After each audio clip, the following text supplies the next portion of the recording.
सारे उसके राजा हैं, सातों द्वीपों के राजा हैं। अब इनके 100 पुत्र हैं। एक दिन ऋषभ देव जी ने अपने 100 पुत्रों को अपने पास में बैठाया। कहा, पुत्रों बताइए ये मनुष्य शरीर हमें क्यों मिला, और हमें ये मनुष्य शरीर मिला तो हम इस मनुष्य शरीर से तुम करते क्या हो। बोले, पिताजी हम नहाते धोते हैं, संध्या वंदन करते हैं, फिर नाश्ता करते हैं, राजपाट का कुछ कार्य संभालते हैं, फिर भोजन करते हैं, फिर सो जाते हैं। बोले, इसलिए ही हमें यह मनुष्य शरीर मिला है।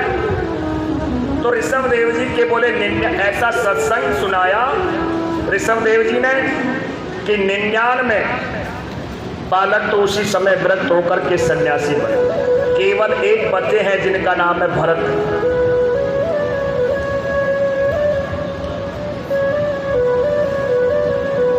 तो ऋषभ देव जी भी भरत जी को राजगद्दी पर बैठा करके और भगवान के भजन करने के लिए चले।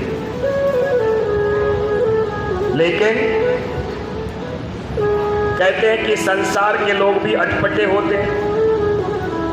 अब ऋषभ देव जी भगवान के भजन करें, लेकिन लोगों ने ऋषभ देव जी के पास में आराम प्रारंभ कर दिया। कोई कहता है, बाबा मेरा बेटा नहीं सुनता। माताएं कहती हैं, बाबा अभी तक मेरे पोता नहीं हुआ। ऋषभ देव जी छोड़े, इतने बड़े राजपाट को सब छोड़ा, आए थे हरि भजन को ओढ़न लगे कपास। बोले भजन करने के लिए आए थे, लेकिन यह संसार के लोग तो यहाँ भी नहीं भजन करने दे रहे। तो ऋषभ देव जी ने क्या किया, बोले अपने मुख पर पत्थर रख लिया, बड़े बड़े मलमूत्र क्रिया का त्याग करना प्रारंभ कर। अब कोई आता दूर से देखता, कहता अरे राम राम ये कैसा महात्मा, न नहाता न धोता, बड़ा बड़ा मलमूत्र क्रिया का त्याग कर रहा है। लेकिन चाहे गई चिंता गई मनवा बेपरवाह, जिसको कुछ न चाहिए वही सहसा। बोले जिसको कुछ नहीं चाहिए वही सहसा मानी राजा से भी बढ़कर के होता है। तो ऋषभ देव जी ने देखा मुझे संसार के लोग हम नहीं सताएंगे। इधर ऋषभ देव जी के जो पुत्र है भरत, वह राज प्रशासन को संभाल रहे हैं। एक दिन भरत जी के मन में ग्लानि हुई। भरत जी ने मन में सोचा, एक तो मुझे देखो, एक मेरे भाइयों को देखो जो सब व्रत होकर के सन्यासी बन गए, मैं यहाँ राज प्रशासन का सुख भोग रहा हूं। तो भरत जी ने अपने पुत्र सुमति को राजगद्दी पर बैठाया और भगवान का भजन करने के लिए प्रस्थान कर गए। कहाँ गए? दामोदर कुंड। इस समय दामोदर कुंड नेपाल में पड़ता है, गंडकी नदी के किनारे। और कहते हैं इस दामोदर कुंड से साक्षात शालिग्राम भगवान का प्रागट्य होता है। और यदि परीक्षा करनी है तो यदि आप कभी जाने का अवसर मिले तो तुलसी पत्र ले जाना, उस दामोदर कुंड में डालना, नीचे से शालिग्राम भगवान आएंगे और आकर के उस तुलसी पत्र से चपक जाएंगे।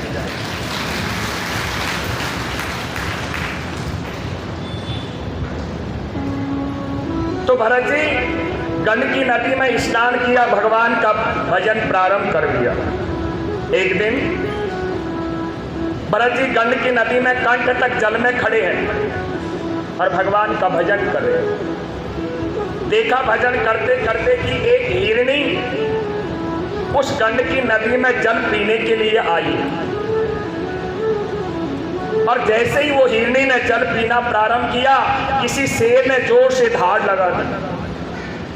अब जैसे ही उस शेर की आवाज सुनी, वो हिरनी घबरा गई और वो गंडकी नदी में कूद गई। अब जैसे ही जल्दी जल्दी उस गंडकी नदी को पार करना चाहा, वो गर्भवती थी और उसका बीच में ही प्रसव की पीड़ा हुई और उसने बीच में ही बालक को, हिरनी ने अपने बच्चे को जन्म दिया। अब जैसे तैसे वो नदी को पार की और पार करते उसका प्राणांत हो गया। अब वो हिरनी का बच्चा बहता हुआ जा रहा है। भरत जी ने देखा कि ये बच्चा बहता रहा तो मर जाएगा। भरत जी ने दौड़ करके उस हिरनी के बच्चे को लेकर के आए। अब वो ठंडा बर्फीला जल था, ला करके घास फूस जला करके तपाया। अब बहते हुए को बचाना, बोले ये संत का धर्म है, ये तो ठीक है। लेकिन भरत जी को क्या हो गया? अब भरत जी भगवान का भजन करते थे 24 घंटे। अब भरत जी को ममता हो गई किससे? वो हिरनी के बच्चे से। उसे हरी हरी घास लाते चलाते चराते। एक दिन क्या हुआ, वो हिरनी का बच्चा बड़ा हो गया। उसने अपने समाज के लोगों को देखा और हिरणों को देखा, और वो हिरणों के झुंड में जाकर के मिल गया। इधर भरत जी मन में सोच रहे, न जाने मेरा वो बच्चा हिरण कहाँ चले गया, न जाने किसी ने मार दिया या कोई हिंसक शेर आदि खा गया। चिंतन करते करते बोले भरत जी की मृत्यु हो गई। और जब भरत जी की मृत्यु हुई, एक बात सत्य और भी है, यदि व्यक्ति की जब मृत्यु का समय आता है और वो जिसका चिंतन करता है तो उसको उसी देही में जाना पड़ता है। तो भरत जी ने हिरणी के बच्चे का चिंतन किया, हिरणी के का, और अब भरत जी का दूसरा जन्म हो गया हिरणी के रूप में। लेकिन जो भरत जी ने भजन किया था उसका प्रभाव क्या था कि भरत जी को पूर्व जन्म की बात याद है। अब हिरण के रूप में बने हुए भरत जी मन में सोच रहे, अब कोई ऐसा कर्म नहीं करूंगा जिससे मुझे दोबारा भी जन्म लेना पड़े। अब और हिरण खाते हरी हरी घास। भरत जी मन में सोचा, हरी घास खाऊंगा तो जंतु मरेंगे तो पाप लगेगा, वो सूखी घास करता और हिरणों से अलग रहते, भगवान की ध्यान मुद्रा में बैठे रहते।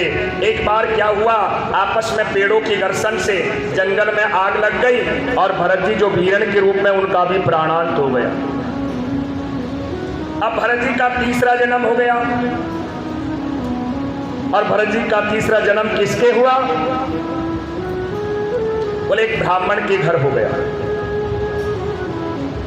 एक अंग्रेज गोत्र नाम के पंडित जी हैं, उनके यहाँ भरत जी का जन्म हो गया। उन पंडित जी के दो पत्नियां हैं, एक से बोले एक बेटा और बेटी है, और दूसरी पत्नी से जुड़वा संतान है जिसमें भरत जी। अब आप सोचिए, जो भगवान का भक्त होता है तो उसके सिर पर अलग ही, चेहरे पर अलग तेज रहता है। एक बात और भी है, बोले जो जिसकी उपासना करता है, यदि कोई भूत जिंद की उपासना करता है तो उसका चेहरा भी भूत जिंद जैसा हो जाता है। तो भरत जी के चेहरे पर तेज है। अब ये अंग्रेज नाम के जो गोत्र के पंडित जी, इन्होंने सोचा कि ये मेरा जो छोटा पुत्र है ना, ये बड़ा विद्वान होगा। अब ये भरत जी बड़े हो गए। एक दिन पंडित जी ने भरत जी से कहा, अरे बेटा भरत, अरे बेटा इधर आओ। पास में बुलाया और गायत्री मंत्र दे दिया, बेटा इस गायत्री मंत्र को याद करके 1 घंटे में मुझे सुनाइए।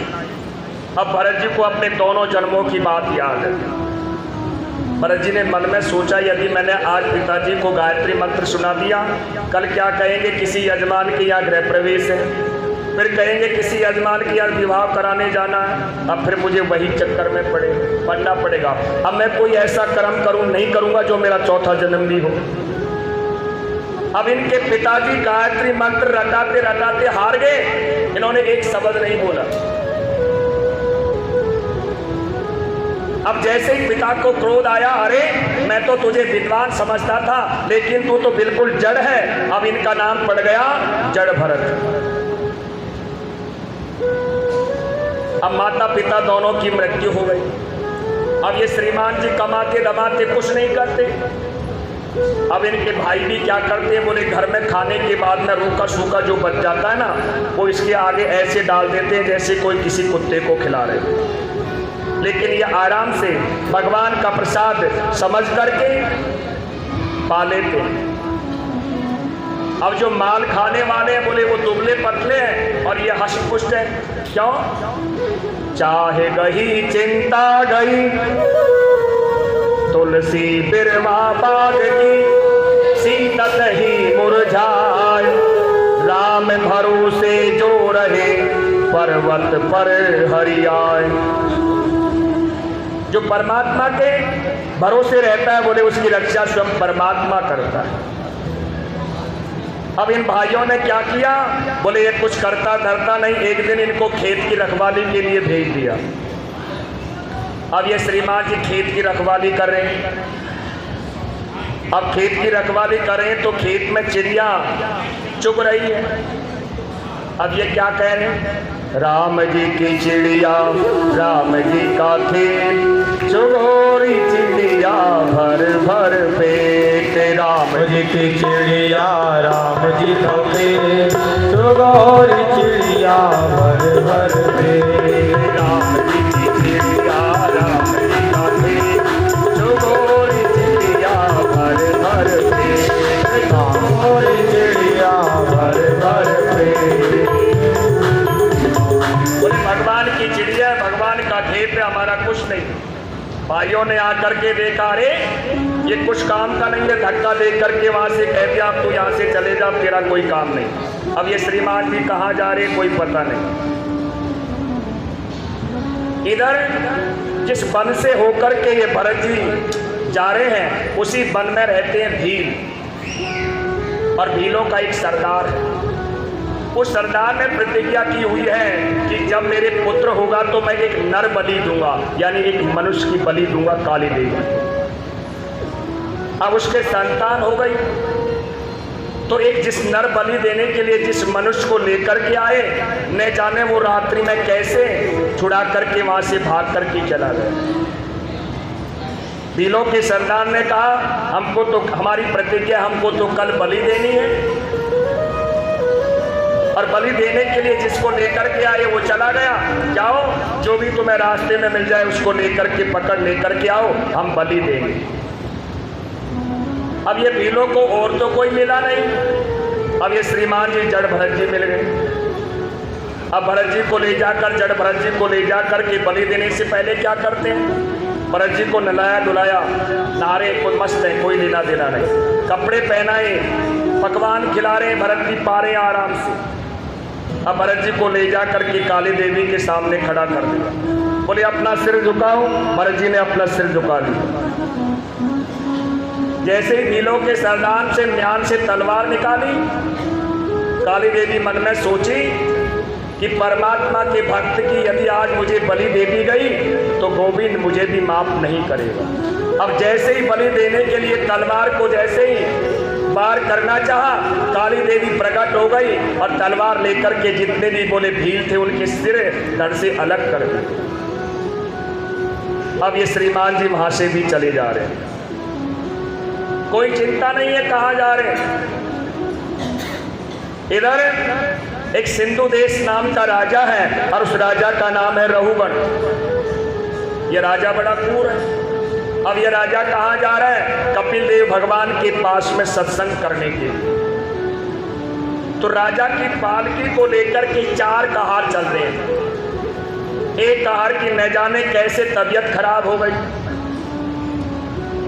अब तबीयत खराब हो गई तो तीन कहारों ने कहा महाराज अब इससे नहीं चला जा रहा, इसकी तो तबीयत खराब है। राजा ने कहा हम यहाँ के राजा हैं, अरे जो कोई तुम्हें मिल जाए वही ला करके हमारी पालकी में जोड़ दो। अब इन सैनिकों को कोई और तो मिला नहीं। अब वो जड़ भरत जी सामने से आ रहे, देखा बड़ा हष्टपुष्ट है, इससे बढ़िया और कौन मिलेगा, ला करके राजा की पालकी में जोड़ दिया। अब पालकी को उठा करके चल रहे हैं भरत जी।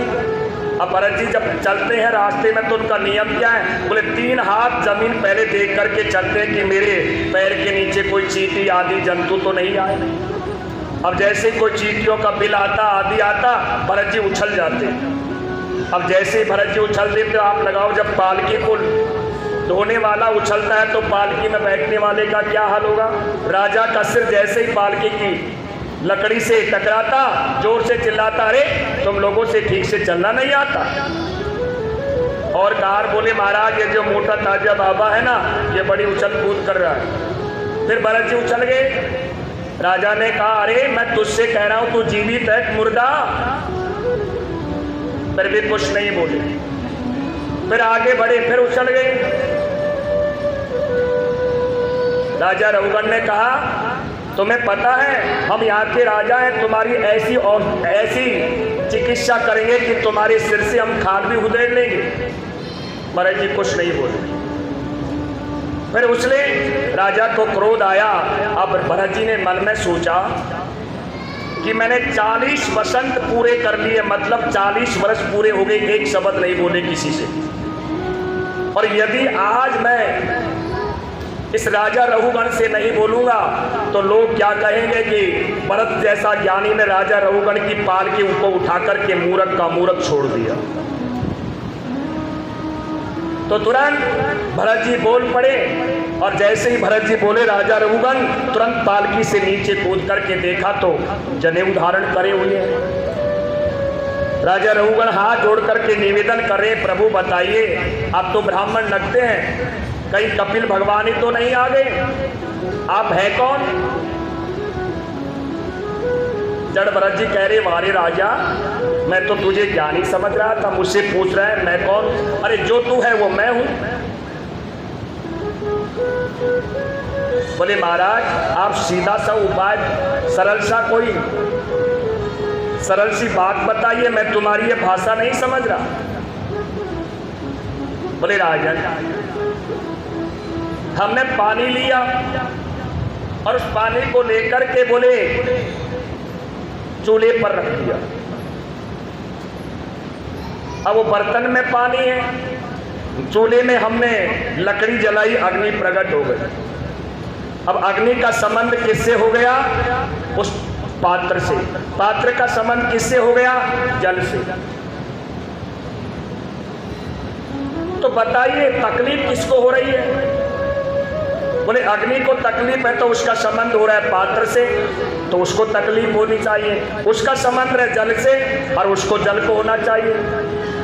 और उस जल में हमने क्या किया? बोले पत्थर डाल दिए। फिर हमने वापस उसको उठा करके रख लिया। अब वो जल भी ठंडा हो गया, पत्थर भी यूं कहीं। और उनकी जगह यदि हम चावल डाल देते हैं तो पक करके भात बन जाते हैं। राजा रघुगण कह रहा है महाराज सरल भाषा में समझाइए, मेरी समझ में नहीं आ रही। तो राजन अरे पालकी को ढोने वाले कौन हैं? अरे वो भी तो मनुष्य है। अरे तुम राजा बने हो तो तुम पैदल नहीं चल सकते? अरे पृथ्वी का संबंध हमसे है और हमारा संबंध किसके? शरीर से। शरीर का संबंध किससे? बुद्धि से। और बुद्धि का संबंध किससे है? बोले पालकी को ढो रहे हैं। तकलीफ किसको है? अरे गेहूं को पीसते पीसते हम मैदा बना देंगे, अब मैदा को पीस करके क्या बनाओगे? तो राजा रघुगण का जो अभिमान था वो दूर हो गया और राजा रघुगण चरणों में प्रणाम करके वापस लौट करके चला गया। राजा परीक्षित ने यहाँ एक प्रश्न उत्पन्न कर दिया, गुरुवर कुछ पाप ऐसे भी होते हैं जो अनजाने में हो जाते हैं। अब अनजाने में कैसे पाप होते हैं? आपने देखा होगा जब हम घरों में झाड़ू लगाते हैं तो कुछ चींटियां मर जाती हैं। अब तो नहीं, पहले लकड़ी जलाते थे तो लकड़ी जलती में भी जंतु मरते थे। तो गुरुवर कुछ पाप ऐसे होते न चाहते हुए भी हो जाते हैं। अब इन पापों से प्रायश्चित कैसे हो? इनसे भी तो, पापों से भी तो बचने का कोई उपाय होगा। सुखदेव स्वामी कह रहे राजा परीक्षित भक्ति को 3 बातों का ध्यान रखना चाहिए। रोज जब भोजन बनाए तो प्रथम बोले जो भोजन बनाए, रोटी बनाए तो वो गाय के लिए निकाले। दूसरा बोले भोजन बनाने के बाद में अग्नि में भोग लगाए। और घर के द्वार पर यदि कोई भिखारी अतिथि कोई भी आ जाए तो बिगर भोजन कराए भिक्षा लेने वाले को भिक्षा दिए बिगर नहीं लौटाना चाहिए। क्यों? बोले यदि कोई भिक्षा लेने के लिए आपके द्वार पर आया और आपने भिक्षा भी नहीं दी और कह दिया अरे बड़ा मोटा दादा हष्टपुष्ट हो रहा है तो उसे घुमा करके नहीं खा सकता। तो यहाँ एक बात और भी है, हमारे शास्त्र कहते हैं तुलसी वो नर मर चुके जो कहीं मांगने जाए, उनसे पहले वो मरे जो देने से नट जाए। बोले वो व्यक्ति तो पहले ही मर चुका है जो मांगने के लिए आ गया, लेकिन तुम उनसे पहले मर गए जो तुम देने से भी मना कर दिया। तो बोले व्यक्ति यदि ये 3 बातों को ध्यान करता है, तीनों दान करता है, तो जो अनजाने में जो किए हुए पाप है ना, वो पाप नहीं लगते और उस व्यक्ति को नरक में वो व्यक्ति नहीं जा सकता। केवलम केवलक्त भगतम वासुदेवम परायणम अंधम ध्रवतीम दासम हिरामम भास्करः। राजन, मुझे एक बात याद आ गई। बोले एक पंडित जी हैं, कैसे हैं? स्रकटम मनम कृष्ण पदार वित्तम विनेशम तद गुणारियेरा नेतम यमम वासवतम तटभटान स्वनेति पश्यन्तिम चरणम कृतः। बोले पंडित जी ऐसे हैं, बड़े ज्ञानी, त्रिकाल संध्या करते हैं। और उन पंडित जी का नाम क्या है? उस पंडित जी का नाम है अजामिल। एक बार क्या हुआ, यह पंडित अजामिल जी जंगल में हवन के लिए समीदा लेने के लिए चले गए। अब जैसे ही जंगल में समीदा लेने के लिए गए तो ये समीदा चुगते चुगते समीदाओं को इकट्ठे करते करते इनकी नजर पड़ गई किधर को? एक पुरुष और एक वैश्या के ऊपर। अब इन्होंने बोले वो पुरुष तो उस वैश्या से समागम करके चला गया और यहीं से इन आंखों के द्वारा बोले इनकी मन की प्रबल मन खराब हो गया, बिगड़ गया। अब वो पुरुष चला गया तो यह अंग्रेज जो पंडित जी है अजामिल जाकर के उस वैश्या से बोले, देवी क्या तुम मेरे साथ में चलोगी? मेरे पास में धन की कमी नहीं। अब वैश्या को क्या चाहिए? धन। अब वैश्या को लेकर के जैसे ही आए तो अजामिल जी की धर्म पत्नी बैठी हुई है। अब जैसे उस वैश्या ने उस धर्म पत्नी को देखा तो अजामिल से कहा, स्वामी यह कौन है? बोले ये हमारी पत्नी है, बड़ी पत्नी। कह दिया यदि ये घर में रहेगी तो हम नहीं रहेंगे। तो अजामिल ने अपनी धर्म पत्नी का परित्याग कर दिया। अब उस वैश्या से ज्यादा लगाव हो गया, अपनी धर्म की पत्नी का परित्याग कर दिया और वैश्या के साथ में रहना प्रारंभ कर दिया। अब ये ब्राह्मण है, त्रिकाल संध्या करता है तो कुछ न कुछ तो असर होगा। अब जैसे ही भजन करने के लिए बैठते वैश्या डांट करके बोलती, अरे कुछ कमाते दमाते तो हो नहीं, सुबह सुबह ये माला हाथ में लेकर के बैठ जाते हो, जाओ जा करके कमा कर लेकर आओ। अब ये अजामिल ने क्या किया? चोरी करना प्रारंभ कर दिया। चोरी करते करते डाका डालना प्रारंभ कर दिया। अब क्या नाम पड़ गया? अजामिल डाकू। एक दिन अजामिल डाका डालने के लिए गया हुआ था। कुछ वृंदावन धाम से संतों की मंडली चली आ रही थी और अजामिल के गांव के पास में आ गई। रात्रि का संध्या काल है, सायंकाल का वेला था। इन संतों ने बाहर ग्राम से बाहर किसी मनुष्य से पूछ लिया, अरे भैया इस गांव में कोई भगवान का भक्त है जो हमें शाम की प्रसादी की व्यवस्था हो जाए। अब वो भक्ति के मन में विचार आया, देखा अच्छा बड़े माल खा खा करके हष्टपुष्ट हो रहे हो, आज ऐसे भक्त के पास में पहुंचाएंगे जो तुम्हारा सोटा लोटा भी चुरा देगा। बोले जी हाँ, इस गांव में सबसे बड़ा एक भक्त है। कौन है? बोले अजामिल भक्त। अब ये संत चले गए अजामिल के घर, जाकर के दरवाजा खटखटाया, अरे भक्त अजामिल दरवाजा खोलो। अब अजामिल तो गया है डाका डालने के लिए। अब अजामिल की पत्नी गणिका है, उसने आकर के द्वार खोला। देखा तो संतों की मंडली खड़ी। कहा बाबा, क्योंकि उस वैश्या को पता है, उसकी माँ ने कहा था कि कभी संतों से झूठ मत बोलना। हाथ जोड़ करके बोली वो वैश्या कि बाबा क्षमा करना, मेरे पति देव कोई भगवान के भक्त वक्त नहीं है, वो तो बहुत बड़े डाकू। संतों ने कहा तो उस व्यक्ति ने हमसे जंग कस दिया, गलत जगह भर दिया, कोई बात नहीं, आप दूसरी जगह चलते। वो हाथ जोड़ करके वैश्या बोली बाबा, मैं आप लोगों को अपने हाथों से भोजन तो बना करके नहीं खिला सकती क्योंकि मैं इस काबिल नहीं, लेकिन क्या मैं तुम्हें सूखी सामग्री दे दूं और ये बाहर जो वृक्ष है इसके नीचे बैठ करके आप पका करके यही भगवान का भोग लगा करके पाली। संतों ने सोचा कि गलत को सुधारना भी संत का ही कार्य है, तो संतों ने भोजन बना करके भगवान को भोग लगाया। जैसे ही पाने लगे और जैसे ही घास को मुंह के पास में लेकर के आए, हाथ वहां का वहां रह गया। मन में सोच रहे हैं कि हम आज उस अजामिल डाकू का नमक खा रहे हैं और उस नमक का कर अदा कैसे करें। यदि हम अजामिल से कहते हैं कि अजामिल तुम चोरी करना छोड़ दो तो नहीं मानेगा, भगवान की भक्ति करो तो नहीं मानेगा। इतने में वो संत भोजन से निवृत्त हुए। इतना में वो अजामिल डाकू रात्रि में देखे तो सारा माल सोना आदि लटका करके कोतले में लटका करके और आ रहा है। और जैसे ही संतों को देखा और आग बबूला हुआ, अरे तुम लोगों को यहाँ किसने बैठाया है, क्यों बैठे हो यहाँ। इतने में अजामिल की जो पत्नी है गणिका बाहर निकल करके आई, डांट करके बोली ये मैंने बैठाए, आपको क्या परेशानी है। अब वो अजामिल गणिका से डरता है, बोले देवी तुम चाहो तो 2-4 दिन रख लो, हमें कोई तकलीफ नहीं।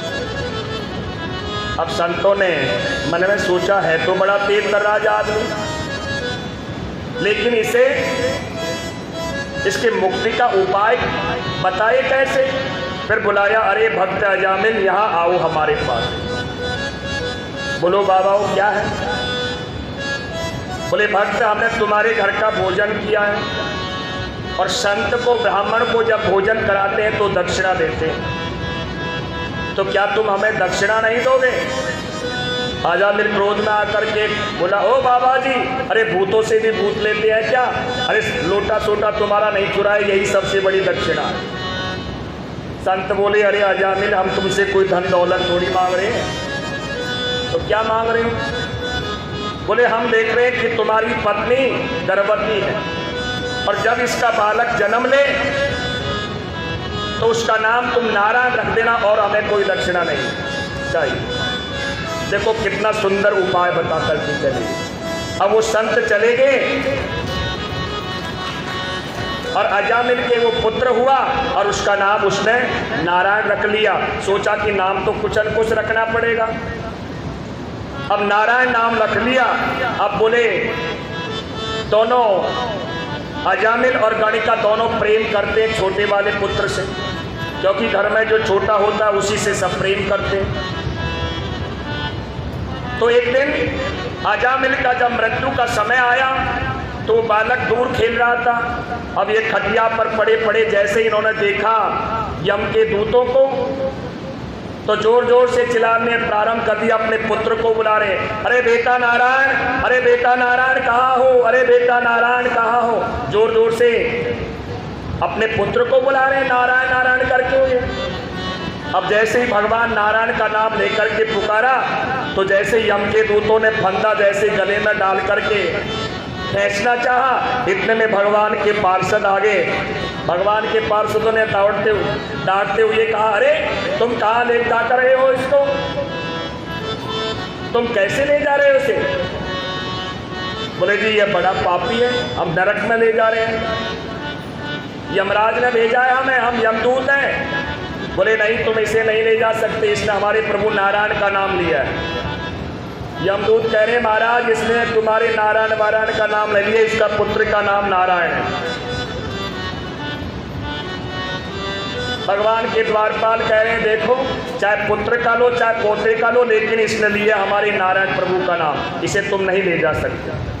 अब दोनों आपस में वार्तालाप करके दोनों के दोनों ही लौट करके चले गए। अब यह अजामिल जी यहीं रह गए। इधर यमराज के दूत यमपुरी में पहुंचे, जाकर के यमराज ने देखा ये तो अजामिल को लेकर के नहीं आए।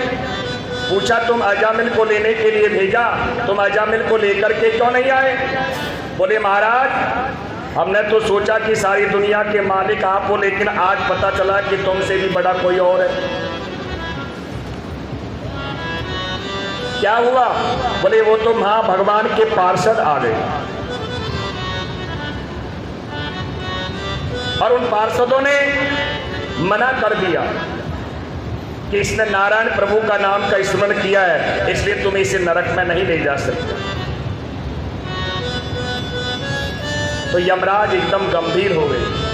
कहा यमदूतों से कि तुम्हें पता है जब मैं भजन करने के लिए ध्यान मुद्रा में बैठता था तो आप लोग क्या पूछते थे कि सारी दुनिया के मालिक तो आप किसका ध्यान करते हैं?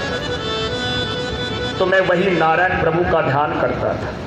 और नारायण नाम के जीवन पर ज्ञापन करने वाले हम 12 भक्ति हैं। कौन कौन है?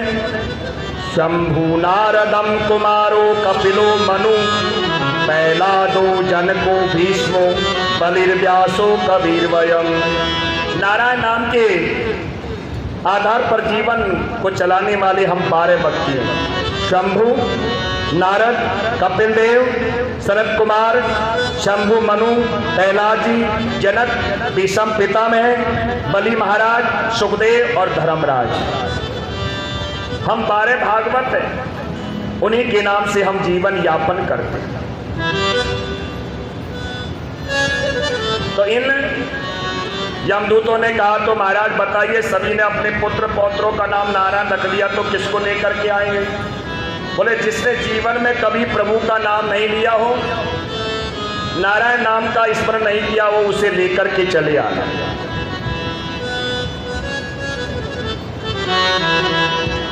नाम तुम्हारा तारनहारा,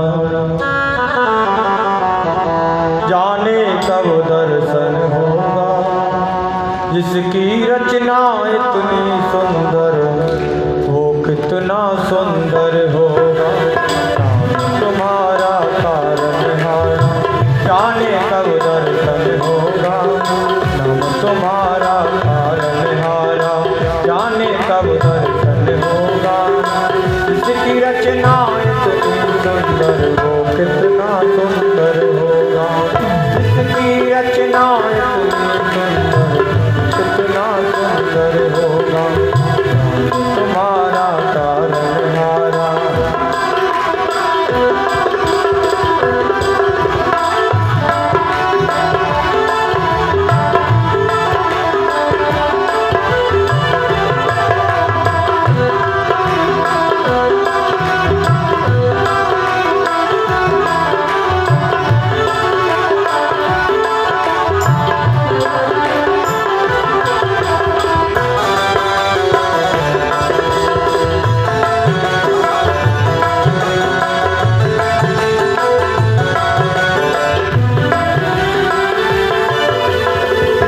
दयाल दया के सागर, जग में नाम तुम्हारा है।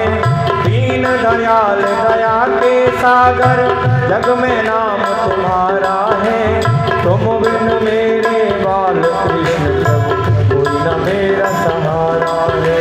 तुम बिन मेरे बाल कृष्ण प्रभु कोई न मेरा सहारा है। दीन दयाल दया के सागर, जग में नाम तुम्हारा है। तुम बिन मेरे बाल कृष्ण प्रभु कोई न मेरा सहारा है। कोई नहीं हमारा पार उतरने हेतु, भव से पार उतरने हेतु तेरा ही करना होगा। इसकी रचना इतनी सुंदर वो कितना सुंदर होगा। तुम्हारा तारनहारा, जाने कब दर्शन होगा। इसकी रचना इतनी सुंदर वो कितना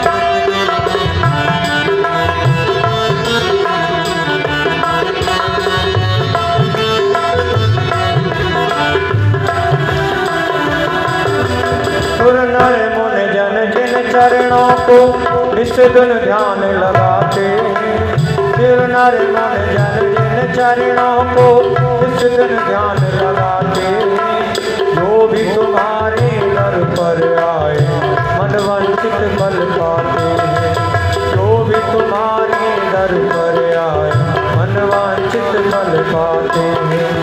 आत्मनिधि को पाने हेतु, आत्मनिधि को पाने हेतु यही तो करना होगा।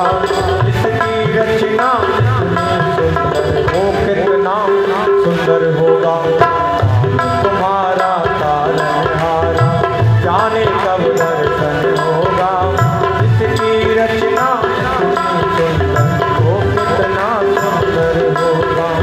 इसकी रचना सुंदर हो, कितना सुंदर होगा।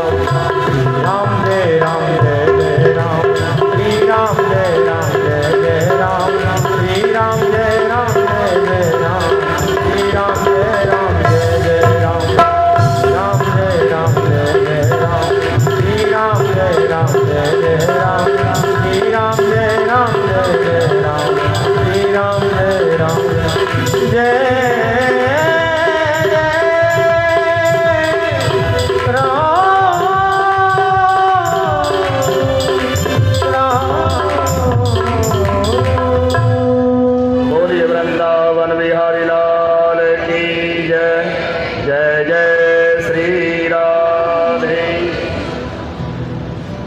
तो राजा परीक्षित सुखदेव स्वामी से, आचार्य सुखदेव स्वामी से प्रसन्न कर दिया।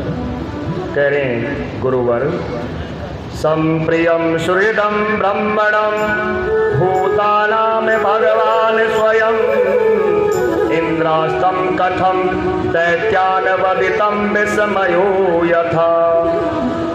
राजा परीक्षित ने प्रश्न किया, कहा गुरुवर मैं आपसे एक जिज्ञासा बस प्रश्न पूछ रहा हूं, कोई तर्क नहीं कर रहा। बोले परमात्मा की दृष्टि हमेशा एक जैसी होनी चाहिए। सुखदेव स्वामी ने कहा ठीक है राजन, परमात्मा की दृष्टि तो सबके ऊपर बरोबर है। तो गुरुवर राक्षस भी परमात्मा की संतान है और देवता भी परमात्मा की संतान।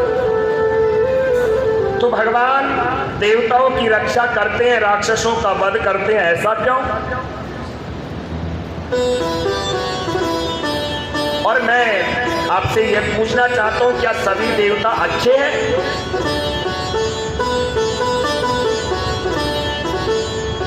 सुखदेव स्वामी ने कहा राजन, परमात्मा न किसी को मारता है, न परमात्मा किसी की रक्षा करता है। परमात्मा क्या करता है? बोले भक्ति को कर्म के अनुसार उसको फल देता है। दूसरी बात बोले जो परमात्मा के सामने आ जाता है वो तर जाता है, और जो परमात्मा के सामने नहीं आता वो डूब जाता है। आपने कहा कि दोनों परमात्मा की संतान है, तो राजन ये दोनों ही परमात्मा को याद भी करते हैं। अरे देवता भगवान मान करके आराधना करते हैं और राक्षस शत्रु मान करके याद करते हैं। मान लीजिए अब ये सभा लगी हुई है और इसी सभा में किसी आदमी ने आपके जोर से थप्पड़ मार दिया, क्या आप उस व्यक्ति को भूलोगे? नहीं भूलोगे। आप हमेशा उस व्यक्ति की दृष्टि आपकी आंखों के सामने घूमेगी। तो राक्षस हैं, भगवान को भजते तो हैं, याद करते हैं, लेकिन शत्रु मान करके करते हैं।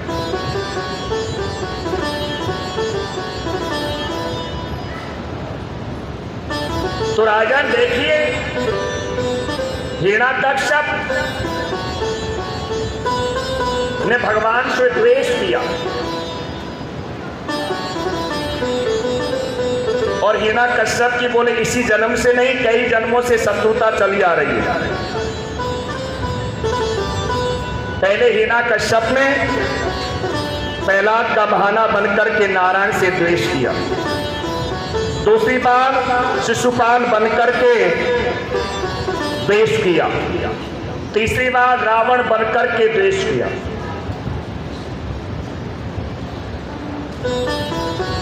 तो हिरण्याकश्यप का जो छोटा भाई था हिरण्याक्ष, मैंने आपको पहले ही बताया था कि हिरण्याक्ष को लोभ को कहते हैं और हिरण्याकश्यप कहते हैं अभिमान को। तो लोभ को प्रभु ने पहले ही मार दिया। अब हिरण्याकश्यप भगवान नारायण से द्वेष करते कि इसने मेरे भाई को मारा है तो मैं भी इसे मार करके मारूंगा। तो हिरण्याकश्यप की पत्नी है कयादु, ये भगवान श्री कृष्ण की परम भक्त है। एक दिन हिरण्याकश्यप ब्रह्मा जी की तपस्या करने के लिए जा रहे, अपनी पत्नी कयादु से कहकर के गए, देवी मैं ब्रह्मा जी की तपस्या करने के लिए जा रहा हूं और ब्रह्मा जी से अमरता का वरदान प्राप्त करके लौट करके आऊं। अब जैसे ही हिरण्याकश्यप वन में जाकर के एक पैर से खड़े होकर के कहने लगे, ओम ब्रह्मणे नमः, ओम ब्रह्मणे नमः। उसी वृक्ष पे कोई तोता बैठा है। अब वह क्या कह रहा है? नारायण नारायण नारायण। हिरण्याकश्यप ने सोचा यह तो गड़बड़, या मेरे शत्रु के नाम का उच्चारण करने वाला कौन आ गया? आज का दिन ठीक नहीं है, चलो कल से भक्ति प्रारंभ करें। अब हिरण्याकश्यप घर लौट करके आ गया। हिरण्याकश्यप की पत्नी कयादु ने पूछा, स्वामी क्या इतनी जल्दी ब्रह्मदेव प्रसन्न हो गए? बोले नहीं देवी, जैसे ही मैं ब्रह्मदेव की तपस्या प्रारंभ की वहां मेरे शत्रु नारायण का नाम का लेने वाला उच्चारण करने वाला आ गया। बोले स्वामी क्या बोल रहा था? नारायण नारायण। कयादु के मन में बड़ी प्रसन्नता हुई, कम से कम आज इस दुष्ट के मुख से भगवान नारायण का नाम तो स्मरण हुआ। अब बार बार रात्रि भर कयादु बार बार बातों में उलझा करके हिरण्याकश्यप से 108 बार नारायण नाम का उच्चारण करा दिया।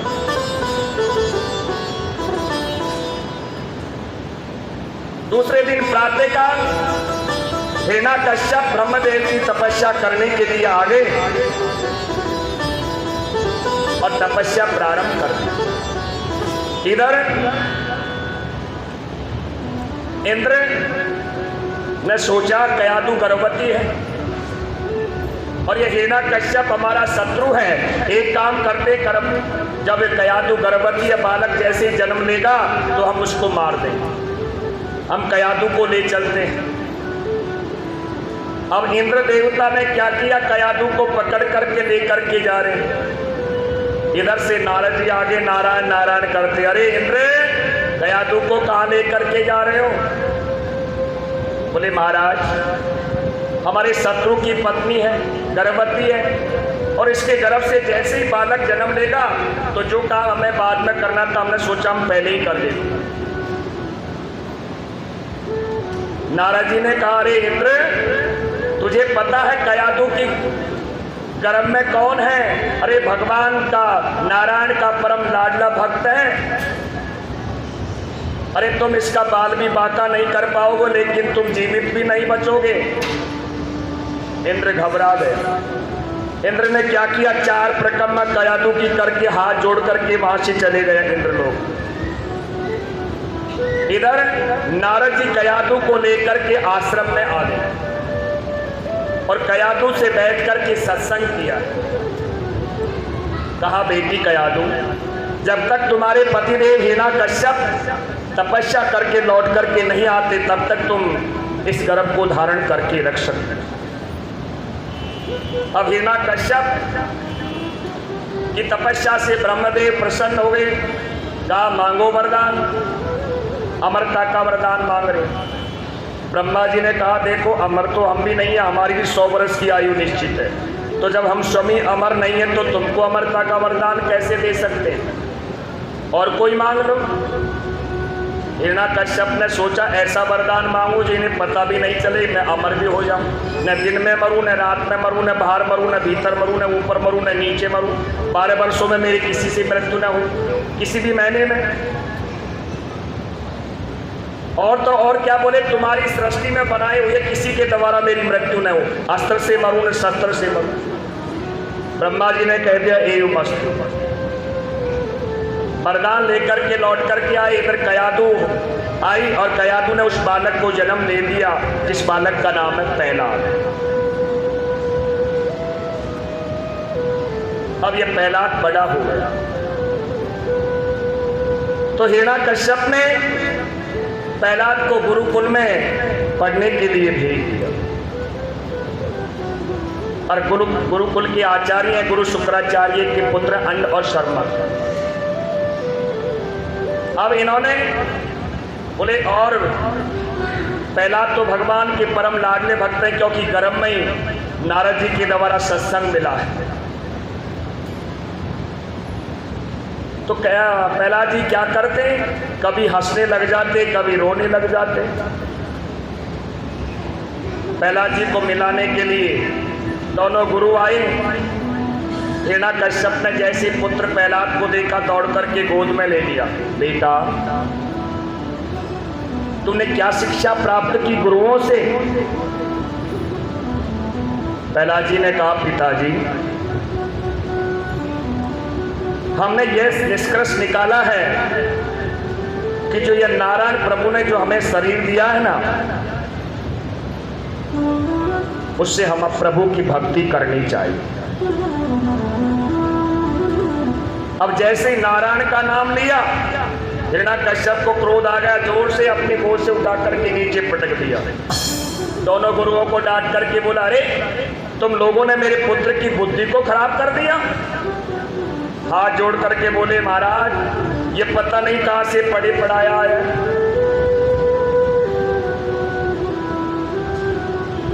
दोनों गुरु फिर लेकर के चले गए। फिर दोबारा मिलाने के लिए आए। हिरण्याकश्यप ने फिर गोद में लिया, कहा बेटा अब क्या शिक्षा ग्रहण की? तो अब नवदा भक्ति के बारे में बता रहे हैं। श्रवणम कीर्तनम विष्णु स्मरणम पाद सेवनम अर्चनम वंदनम सखयु आत्मा निवेदनम। रामचरितमानस में भी नवदा भक्ति में प्रथम भक्ति संतन कर संगा, तो इसमें दे रखा है श्रवणम, श्रवण करना चाहिए। श्रवणम कीर्तनम स्मरणम पाद सेवनम अर्चनम वंदनम सखयु आत्मा निवेदनम। नवदा भक्ति के बारे में जैसे ही प्रहलाद जी ने बखान करना प्रारंभ किया, हिरण्याकश्यप को क्रोध आया, क्रोध से पटक दिया। कभी पर्वत से गिराते हैं तो कभी हाथी से कुल सुलवाते हैं, लेकिन जिसको परमात्मा रक्षक है उसको कौन मार सकता है। अब दोनों गुरु वापस लेकर के चले गए। जैसे ही विद्यालय में जाकर के बैठे, जितने भी असुरों के बालक हैं वो चारों ओर आकर के प्रहलाद जी के पास में बैठ गए। कहा, मित्र पहले ये बताइए कि जो आप पढ़ करके आए कभी गुरुजी ने तो नहीं बताया, आपने कहाँ पढ़ा? प्रहलाद जी कह रहे, अरे ये गुरु शुक्राचार्य के पुत्र मेरे गुरु थोड़ी हैं, मेरे गुरु तो नारद जी हैं, मैंने तो माता के गर्भ में ही गुरु बना लिया।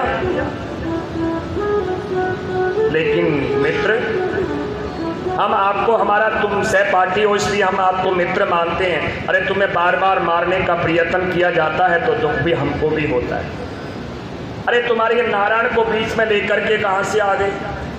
अरे खाने की पीने की सारी व्यवस्था हमारे माता पिता करते। प्रहलाद जी ने समझाया, कहा मित्रों कोई बात नहीं, चलो आज खेल खेलते। बोले कौन सा खेल? बोले अब तक तुम कह रहे थे वो खेल हमने खेला, लेकिन आज जो हम कहेंगे वो खेल खेलो। किसी के हाथ में करताल, किसी के हाथ में मजीरा, और बोले भगवान का कीर्तन प्रारंभ कर दिया। श्रीमन नारायण नारायण नारायण, श्रीमन नारायण नारायण नारायण, श्रीमन नारायण नारायण, श्रीमन नारायण नारायण नारायण, श्रीमन नारायण नारायण नारायण, श्रीमन नारायण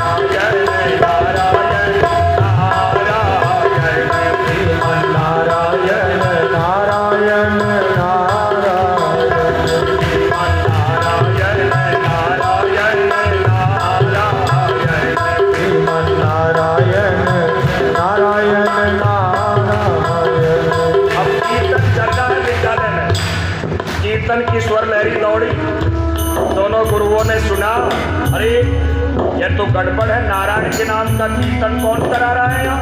भाई हिरण्यकश्यप ने सुन लिया तो हमें जीवित नहीं छोड़ेगा। सैनिकों से भेजा, जाओ सैनिकों और जाकर के ये कीर्तन तुरंत बंद कराओ।